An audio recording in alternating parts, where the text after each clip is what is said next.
Welcome to the Atheist in Recovery podcast, where we talk about finding hope in recovery.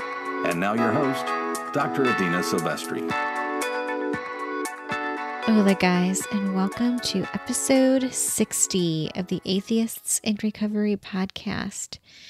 And I'm really excited for you to meet our next guest. This is an interview that I'd really been looking forward to recording. This individual, well, his name is Dr. David Coogan, and David's life is inspirational, to say the least.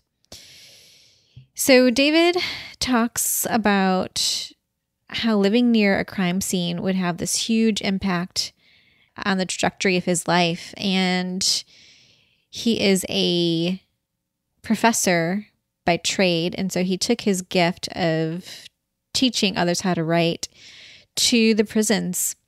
And he thought that if he just presented this class, this writing class, to these prisoners, that maybe they would be interested. Maybe they'd want to learn how they got to where they currently were and learn more about themselves through writing, through memoir, and ultimately want to have a better life. And the outcomes of David's projects are just amazing.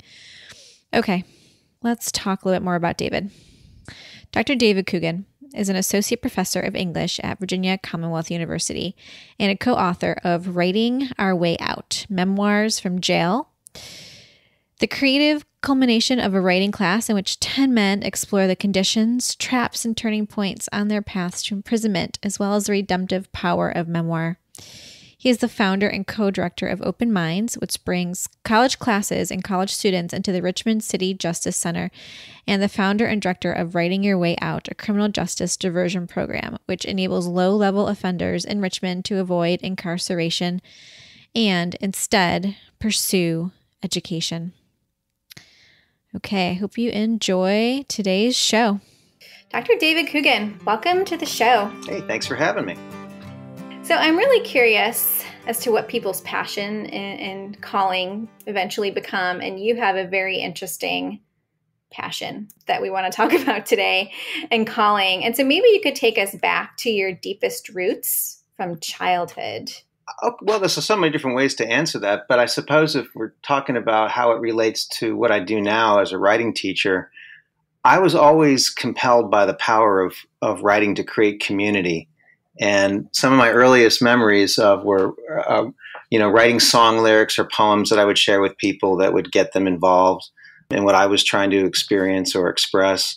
And then later in high school, I started a newspaper, and I had so much fun writing these little stories that would bring the whole school together. I would stand at the door as everybody left school with my buddy who was the co-editor, and we would pass out the student voice, and people would talk about it, and they would read the stories, and they would debate about it, and then they would start writing articles for the paper, the next week. And we just had a blast figuring out that writing can connect people. So that stuck with me, those earlier experiences. And I guess the last one that is really memorable to me was asking my grandmother to write her memoir.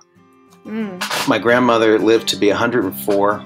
And she started writing her memoir in her 80s. She finished a few years after that. I was still in college, and I thought that I would use her stories to write fiction, like as the basis for fiction. And once again, I was compelled by the power of her voice to create community. What she had done in her life in this poor coal mining town was amazing to me because there were so few opportunities for women. And her voice in the memoir, it came through just like she spoke. And that proved to me that anybody can become a writer. Anybody who has a passion to convey what they've experienced can become a writer. And she's somebody I believe could have been a writer if the times were different for women. Yeah. What happened to the memoir? Well, yeah, we didn't publish it, but this was in the 1980s. My mother and I and my brother, we took turns typing it up, and we had it, maybe 50 or so copies just printed.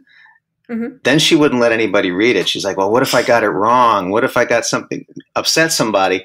And we convinced her that it was good writing and that what she remembered was really valuable to people.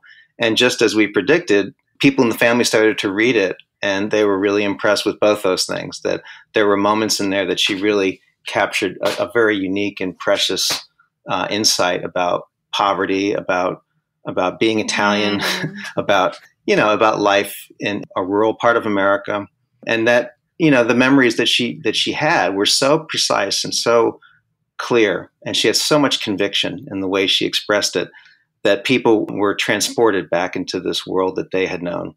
And those things really impressed me. I was just a college student figuring out what I wanted to do with my life, and I had thought I was going to be a fiction writer, but that experience really compelled me to think about teaching writing.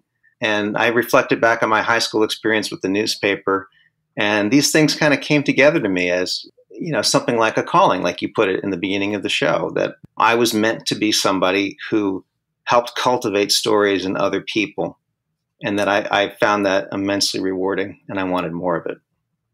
Mm-hmm. Thank you for that. So I wanted you on the show to talk about your book called Writing Our Way Out, Memoirs from Jail, and the podcast of the same name. Can you maybe talk a little bit now about what got you interested in working with incarcerated men and women? And then I definitely want to talk about the podcast. Yeah. Sure. Well, when I moved to Richmond in 2004, I was about to start my new job at Virginia Commonwealth University teaching writing, and I had never lived near a crime scene before.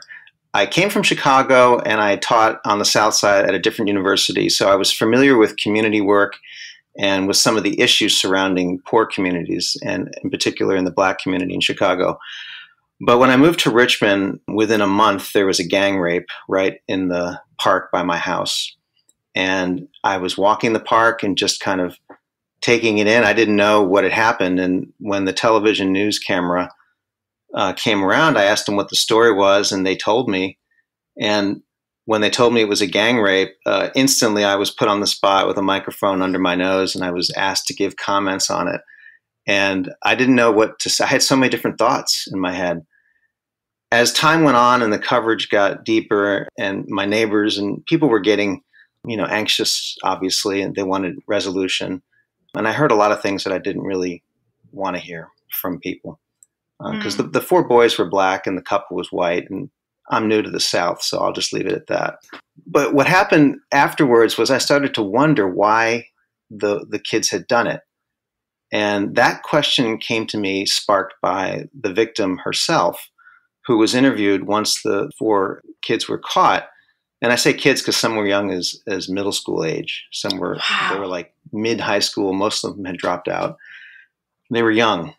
And she asked, why would they ruin their lives? And I thought, wow, if she can ask that after what she's been through, why don't the rest of us ask questions like that?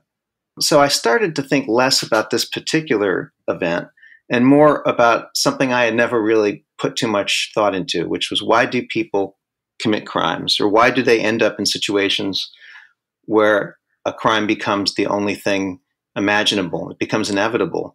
And then I further reasoned with myself, it can't be that people wake up and make a rational choice to go hurt other people. It can't be. That can't be the main way that crimes happen. And I said to myself, if I could meet people and ask them to write the story of how they got incarcerated, I bet a lot of people would discover things about themselves that they didn't know, like how their life had ended up this way, where they came to carry a gun, or they came to be using drugs, and all these little choices that seem natural and seem harmless, but then they become a problem when you're incarcerated.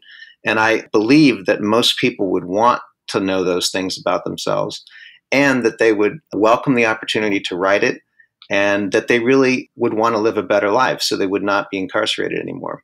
And I was mostly right. I mean, there were definitely people who this was not for them. They didn't want this inquiry. They didn't trust me. But I think the majority did. They at least gave it a shot. They could tell that I wasn't trying to do anything but get to the bottom of the question here. I wanted the answer to the question. Why did your life turn out this way? And do you want to try living a better life? Yeah. Those are powerful questions. And that's what led to the book. Eventually, a core group of men formed, and they were committed not only to meeting for class and writing, but actually, even after they were transferred to prison, they wanted to continue writing. So we went on as pen pals for years. So Wow. the book you mentioned, Writing Our Way Out, Memoirs from Jail, started as a writing class at the Richmond City Jail for about 9 months. And then it became a pen pal project for, I'd say, about 3 or 4 years. And then a reentry project. The men all came home different times, and we formed this collective, and we resolved to make a book out of this experience. So the first class was in 2006, and the book was published in 2015. So if you're thinking about starting a writing class at a jail, just give yourself 10 years, and you'll eventually come out the other end. Good to know. I just passed that on. Yeah. Yeah.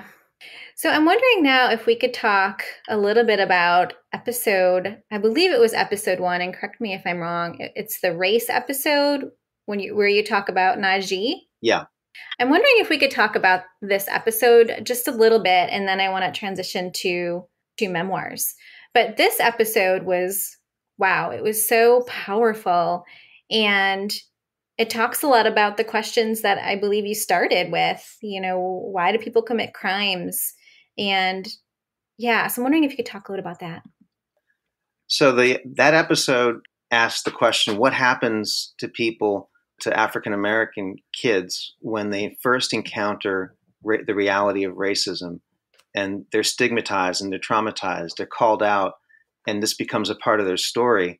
So on that show, we read a story from the book from Naji Mujahid about the first time he was called the N-word, and it completely shocked him because he was only 5 or 6 years old, an innocent little kid playing with his friend who happened to be white, and the mother comes home and didn't realize that her son had invited Naji into the house, and she yells, "Get that N-word out of my house." And it just put him in that fight or flight mode.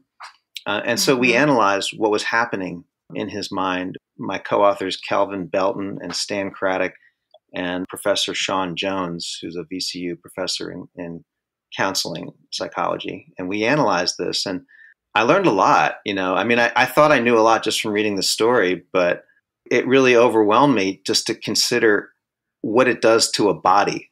Even setting aside the mind, what it does to the body to be habitually traumatized in small ways and large ways by the casual, hateful language and actions of other people, of white people. And what, I was the only white guy in the room, at least on the panel, and it occurred to me halfway through it that if I felt exhausted just having to analyze all this, what must it be like for people every day? They have no choice but to analyze and contend, or in some way contend with this reality. White people don't know. They don't have to deal with that. They can walk the other way. They can choose to engage with it or not. And that was something that I guess that had been impressed upon me since the very beginning of the class, when issues of race came up, that I had a privilege to walk away from the conversation. I didn't have to do anything other than, nod and smile if I really wanted to. But I chose not to. And most of my co-authors, Naji included, they would tell you that, I humbled myself to try to understand what I had never been forced to understand. And I continued to walk in that path of humility. I don't always get it right, but I still try, because I think it's important to try to understand what other people go through. And in Naji's case, we didn't quite get into it in that show, but his feelings of, I guess, insecurity or low self-esteem that were partly based on that racism, and not just in that incident, but in many incidents later, if you read the book, that really contributed to his anger and his need to express that anger in any way he could, which came to include crime. Wow. And I wonder too, where does that anger go? Does it just get absorbed by the child when they're encountering this racism or these acts of aggression, and then it comes out later in violence? And you talk a little bit about that in the show, but it does. I asked that to Sean because I was looking for some kind of certainty, and he reminded me gently that, everybody is different and not everybody processes things in the same way. It's a little bit reductive with any of these issues to say, well, because racism exists, then everybody who experiences it will absorb it and become angry and then commit a crime. That, of course, that doesn't happen. And if you read Naji's story, he attributes a lot of other things to his involvement with the criminal justice system, not just the racism. So everybody's complex. Everybody has more than one way of seeing the world or experiencing the world. But in terms of what you're asking about where the anger goes, if you experience it that way, one of the things that I learned in that show, again, talking with Sean Jones, was that people absorb the message about their self-worth in different ways. And you confront paradox after paradox after paradox. How can I not be the person I am if the person I am is somehow wrong? And when you're younger and you don't know what to do with that information, you're crying out for the affirmation that this is not your problem, it's somebody else's problem, or this is not something you can control all the time. And so you do need people to support you in how you take care of yourself as you contend with that issue. And talking about it and learning how to breathe, learning how to be connected to a community that cares about you, those are all things that can help. Because until there's a massive change in the way people conceive of people who are different than them, who are darker than them, it's going to continue. So the thing you can control are your perceptions about what's happening, what the reality is, and what you're going to do about it. You can't control what they're doing necessarily, but you can control how you react.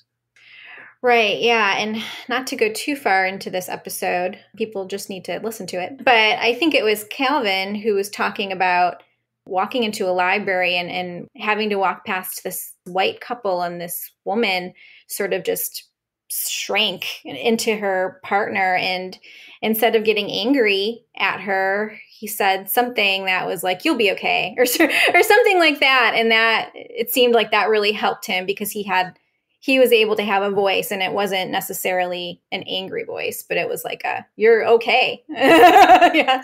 And that's a good example of, like, if I had been with him in that moment, because, I see him all the time, and I probably would not have noticed that woman shrinking the way he did. That's an example, I think, of what it is that white people can afford not to see, or just they're not trained to see. And, Kelvin's a tall guy. He's not, to me, because I know him very well, like, he's not tall in an intimidating way, but people see a tall black man and sometimes they have a certain kind of reaction about that, maybe the way he dressed, the way he walks. And again, going back to what Sean said, you can't control these things. It's who you are. So, like, I think Sean said something like, well, maybe if I could be just less tall, she wouldn't be so scared of me, or less dark, like, it's a paradox. It's absurd, really. And, Kelvin is a mature man. We're the same age, pretty much. He might be, I think, a year or two younger than me, but, he's able to say that now because of where he is in life. He might not have been able to say that when he was much younger. Yeah, good point. So I thought maybe now we can transition to the memoir.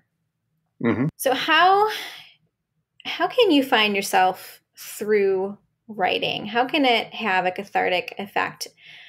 I sometimes struggle with even talking about journaling with some of the guys that I work with. But when people just just sit down and start, they're so happy with the results. And so I'm wondering if you could talk a little bit more about that. Yeah, well, I always describe it to people who are reluctant or haven't done much writing as it's a way of spending time with yourself. It's a way of taking care of yourself. And there's really no wrong way to do it unless you're intent on judging yourself the whole time. And you shouldn't do that. You should just write to be you. You should write. Every writer has their own strong suits, their own skills, things that they do well naturally, and everybody has room to grow. So a lot of times people who are apprehensive about writing, they have this image from school that there's a set form you have to do, and that you're going to be graded and or judged in some way, and there's a right way and a wrong way to get better. But that's just not true. It's not true based on the research on teaching writing.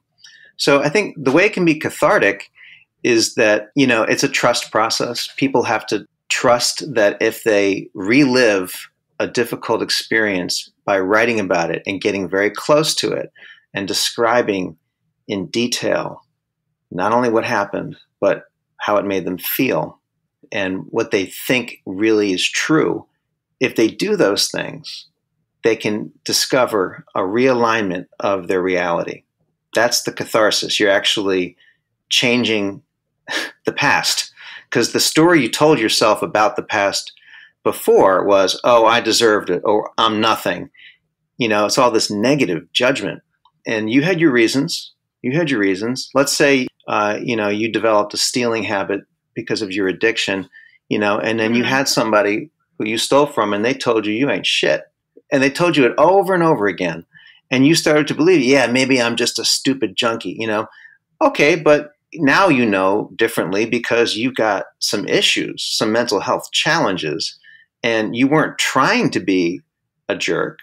You were just doing you the only way you knew how at the time. So you have to have compassion for yourself and go back and tell the story of how it really happened. It didn't happen that you stole because you made a rational choice to hurt somebody else or be a jerk. You stole because you were desperate and you didn't know what else to do to get help. And you couldn't talk to, let's say, your mother or your brother about it because you feared that they would judge you. So, those are good reasons. So give yourself a break. Tell the story of how it really happened, not the judgment through somebody else's eyes. And once you do that, you can slowly start to forgive yourself for the things that you did that you're not proud of. And maybe you can even forgive other people down the road for what they did to hurt you. Yeah, I love that. I'm writing down as you're talking. So you can slowly start to forgive yourself through this process. Yeah. I know some people who do it for years. So it's not like you write one thing and it's all gone. And the other thing you can't expect is that simply writing to set the record straight and get revenge is going to make you feel better. Nor is it really sustainable just to write and express how badly you feel that you were abused or called the N-word. Those things hurt and you have a right to feel angry about it. But if all you write is, I can't believe he did that. I can't believe it. How dare, you're elevating. You can hear it in the sound of my voice. All you're going to do is you're going to end at this high level of anger and you're never going to come down into the level of insight. So when the emotions come, whether it's sadness or anger, bitterness, regret, all those things that you deal with when you lose somebody or when you realize you've never really loved yourself or even known yourself, all those emotions will come. And you have to be strong to know that you can experience them, you can cry, you can be hurt, but you have to struggle through it to the inside. And that's the only way it can become cathartic is if you stick with it to learn. It's not just about feelings. It's really an intellectual process and you need support to do it. Yeah. How would you recommend individuals get support through this process? Well, I think the way I've known how to do it is in a class. I get a group together, whether it's at the jail or in the criminal justice diversion program I do. And I think the more diverse the group, the better, the more diverse and inclusive, because people's experiences of their lives share a lot in common with other people's experiences. They just don't know it based on the way that each other look. You might be older than me, younger, you might be black, I'm white. And so all those differences, you're straight and I'm queer or whatever the case may be. These differences are only surface differences. They definitely inform the experience, but loss is loss. Regret is regret. Anger is anger. And we can debate what a family is. We can debate what addiction is. We can debate all these things. But in the details of a story, they become more clear. So the best kind of support that I've known over the years is for a group to either write together and share in that space or to bring finished writing into the space and read it aloud. And there's something that happens when you read aloud an intimate scene from your life. You feel your voice taking on a different reality. it's you, but it's not you, because you've had to construct these sentences that represent you. And sometimes you get it right, and sometimes you don't. Sometimes you're shocked to see how right you got it. And the voice that you hear yourself saying, these things happen to me, these things happen to me, and you can feel your heartbeat, you feel the stress, and that's good. That's also part of the catharsis, because you're learning to grieve, and you're doing it in a supportive community. Now, the community has to be constructed on good faith, no crosstalk, no negativity, no judgment, no gossiping, nothing like that. No phones. I mean, it has to be complete respect for the one who's making herself or himself vulnerable. And that's the best way I've found to do it. If you're alone writing, I think if you can find a way eventually, after you've written enough of it, to form a small group of friends, I would say more than one, maybe two or three at least, so you have a diversity of perspectives, and those people doing the same kind of writing. I have writing prompts on my website, writingourwayout.com, that are the same ones I used in the jail, more or less, and they're also in the book, Writing Our Way Out. So that's a good place to start, and if you can just give yourself an hour to experience that freedom of writing toward the insight, and then if you're isolated right now, then to look for ways that you can form a community face-to-face if possible, or I guess these days over Zoom, given our pandemic. Yes, we're recording this during our pandemic. So, yeah, I love that. I love finding a group of friends to get together. Al-Anon and AA also do this process of storytelling, but if you're not involved with them. They do it with writing or just with talking? With writing. Okay, cool. Yeah. So, David, as we wrap up, I'm wondering what final thoughts you might have for our Atheists in Recovery community. I've taught writing to a lot of people with addiction issues. And some people love AA, NA, Al-Anon. They love recovery. They're spiritual people. They find something in that community that's very nurturing for them, very life-affirming for them. What I've also noticed, though, over the years is that it's not for everybody. 12-stepping is not for everybody. And it's partly because of the insistence on the belief in a higher power, however you define God. I've heard God defined by people who run recovery groups as, something with direction. Do you know that phrase? Like good, orderly direction, I think is how they define God. And that works for some people as a workaround, to the spiritual part of, or religious part of recovery. One thing that is a problem I've noticed consistently over the years for atheists is their desire for intellectual routes of inquiry that are more intellectual and more, I guess, pluralistic is like oil and water with the AA groups.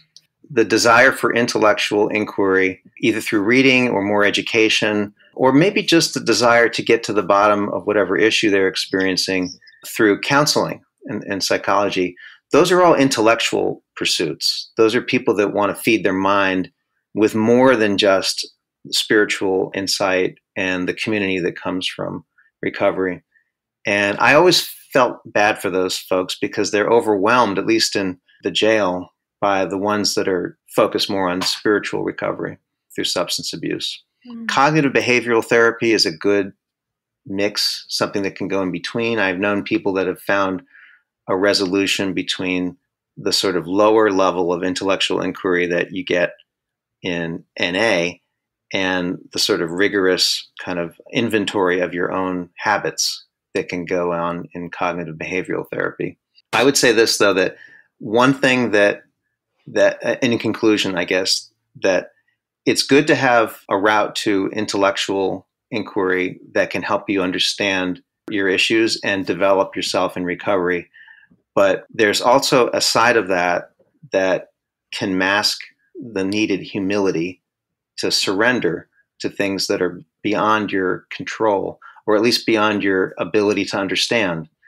And so the caution I would give is that don't substitute intellectual inquiry for this sort of isolated, I got this attitude where you don't ever get any help. You don't go to counseling. You don't form a community. Intellectual pursuit of it is not a substitute for humility and community.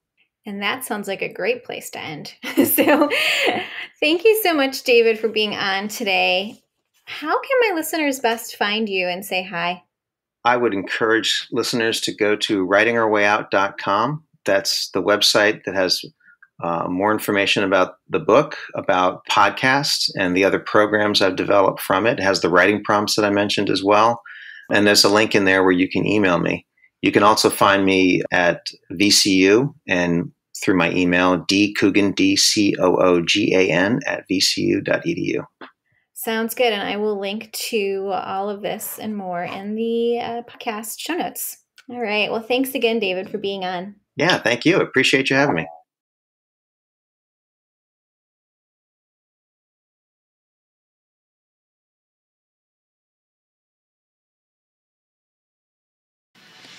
Thank you for listening to the Atheists in Recovery podcast. For more great info and to stay up to date, head over to atheistsandrecovery.com.